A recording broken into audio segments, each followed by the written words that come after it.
Hello, forest friends. We came to see the construction of a bio-swimming pool.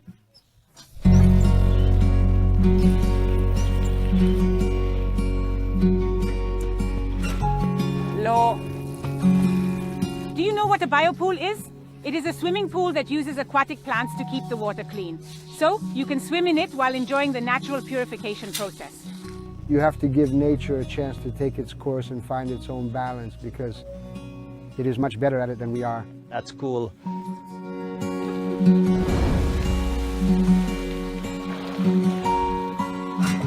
In a traditional swimming pool, chemistry is used to control the presence of life. Its purpose is to kill bacteria and contaminants that can appear. On the other hand, in a bio-swimming pool, the focus is on enhancing life. This involves creating a healthy balance with a high level of biodiversity. Microorganisms in the water and plants play a crucial role in purifying and maintaining the cleanliness of the water. In order to recreate a small ecosystem, we can observe the marshland and use specialized techniques to purify the water. Among these techniques, the most natural one is employed for purifying water in bio-swimming pools. This approach involves minimal human intervention and ensures a more sustainable solution. Before you make a biopool, you have to think about it, and then you have to design it, know where to make it, with what materials and with what design. The classification of bio-swimming pool shapes can be divided into three categories: organic shapes, geometric shapes, and practical rectangular shapes.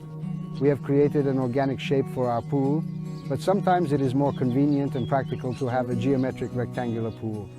Move the shape with the regenerative zone. Then instead there are some bio-swimming pools where we have a mixture of organic and regular shapes.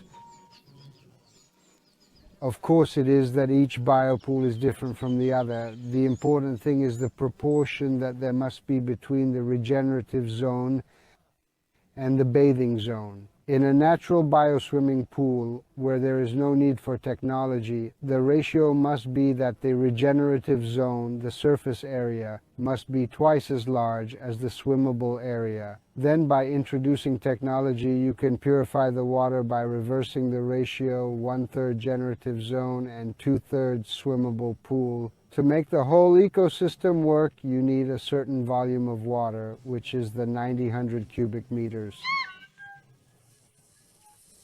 From last year onward, we started our efforts to organize and prepare, specifically with regard to plants. To ensure their replication, we carefully selected one plant type for each species. Additionally, there was some work undertaken nearby involving the removal of stones.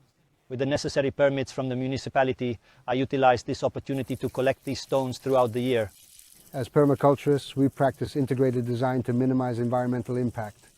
The bioswale must be harmoniously integrated into the landscape and other ecosystems. Our objective is to promote biodiversity and create an environment that supports its growth. This is achieved by careful planning and placement of the bioswale, allowing it to coexist effectively with its surroundings. We put plants that vegetate well in the water basins, so willows, poplars and whatnot. After that, the actual labor commences, as you must stabilize the ground and initiate the excavation process. Typically, bio-swimming pools are of considerable size, necessitating the use of an excavator. When Stephen arrived, we were forced to commence the excavation project with the company. The ground was uneven, which required us to adapt and come up with innovative solutions. Despite the existing blueprint for the excavation, it was not well drawn, necessitating us to rectify the situation. This marked the true beginning of the project. However, once we overcame this initial hurdle, everything proceeded smoothly and successfully. We brought something well balanced and even. The ground that was to be the subject of the excavation. After tracing it using basic cans, we proceeded to draw the tank based on the design's measurements. We received assistance from a group of people, with special mention to an artist who lent us their skills, as well as an excavator.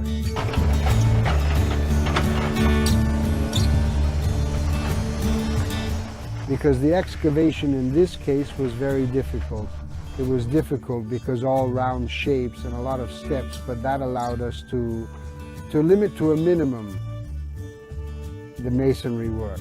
Limiting the masonry work, in addition to lowering the ribs, also allowed us to self-construct it. With the bottom already settled, we proceeded to position the roofing sheets. Initially, we installed a non-woven fabric as a protective layer for our waterproof sheet, which usually consists of an epidemic material.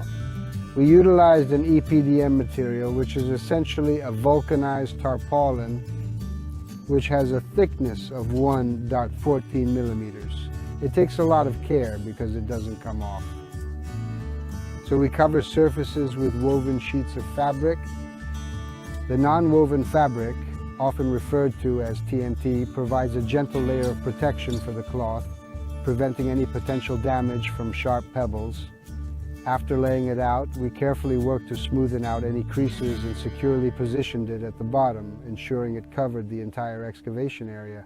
Once the excavation was completed, the deepest part, also known as the planable part, was reached. Surprisingly, due to the excavation, we managed to go even further down by about 20 or 30 centimeters. This was because a layer of brecciated larger rocks was discovered and removed, revealing a fine sand layer that was then compacted. Once that was done, we placed a white tarp made of non-woven fabric to protect the regenerative portion. On top of the tarp, we meticulously added a layer of ciano, which consisted of sand and soil. The mixture aims to recreate a swamp-like topsoil with composition ratios of approximately 1/3 swamp clay soil, 1/3 fine sand, and 1/3 silt. It is an attempt to closely replicate the characteristics of natural swamp soil, achieving a high level of similarity. If necessary, we will now proceed with the masonry work. In this particular instance, we opted to use tuff to construct and accurately shape the bathing basin. We constructed a curb using dip blocks at a height of 75 centimeters, employing 3 rows of blocks due to the availability of a nearby quarry. In addition to serving an aesthetic purpose, the choice of a dip block was influenced by the proximity of the quarry. Which is also important here in the bioswale. It acts as a buffer between the regenerative zone and the edge that contained us then the introduction of the sediment and then the topsoil. Then you go and set up the fixtures, the pipes, but in a bioswimming pool there might not be any fixtures because the goal is really to have a balance of the ecosystem, so our water will be purified without the need for mechanical intervention. In this case, we have installed a specifically designed pond pump that has a significantly limited flow rate. The purpose of installing this pump is because the location in question is a farmhouse and it is deserving of having a pump in that specific area due to the benefits it provides. To oxygenate the water, this pipe here is just to run the water through. From here is the sump, and for the humanitarian vessels then we will have the same level. Inside there is a pump that raises that pipe there. We're going to build there with stones a kind of waterfall that is used to pump water from the tank to the regenerative area.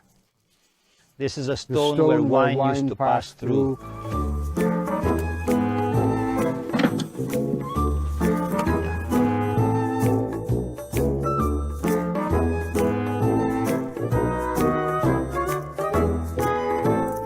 Too high.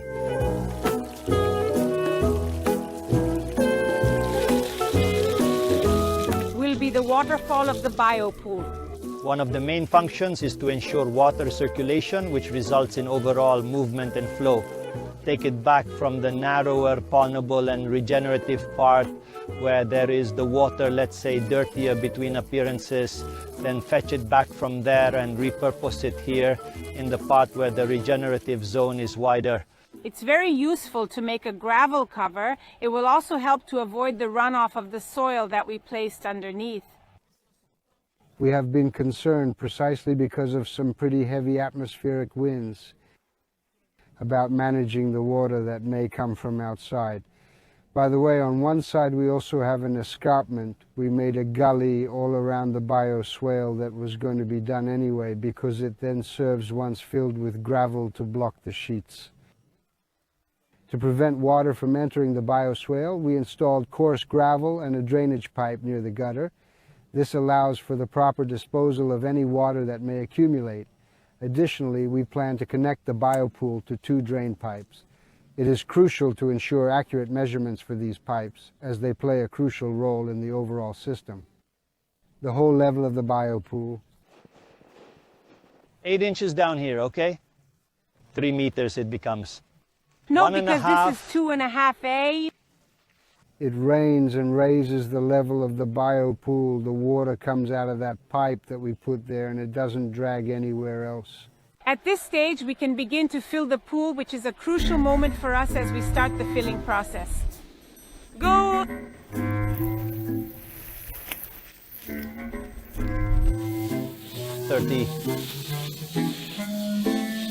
More.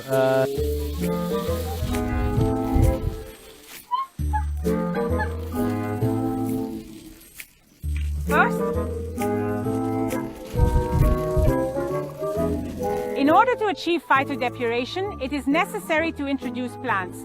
Prior to introducing the water, the plants should be placed. Once the water level rises, the plants will naturally establish their own suitable ecosystem. Or less, there are 13, 14 types of plants. Then it's the irises, and there are different types. There are nymphs, different types, and then other strange names that there are tags. I prefer to put many species of plants. Minimum, we introduce about 15. They have a really amazing ability to reproduce just because of the function they have. These organisms are then relocated to their optimal habitat where they can thrive in their specific ecological niche. We assist in their adaptation but also offer them a means to acclimate themselves. There is a need for maintenance to regulate the growth of plants. For instance, after 2 years we may have to prune them due to their prolific reproduction. That may be some species that are more aggressive ones need to be contained. Achieving the appropriate balance in the ecosystem and ensuring clean, biologically habitable water requires a considerable amount of life. One key element for this is the introduction of real microorganisms. The system is effective, particularly during the initial stages where it benefits from assistance to achieve full maturity. Making use of actual microorganisms in water purification yields notable results. In a bio-swimming pool, you don't put fish. Sorry, if you were thinking of splashing around with fish, you can't do it, and it's a good idea to wait a year before you start bathing. But what are you bullshitting me? After 2 years anyway, the ecosystem will be in perfect... That is absolutely incredible. You haven't taken a bath in a whole year, but if you look behind me, there are already people bathing. Come inside.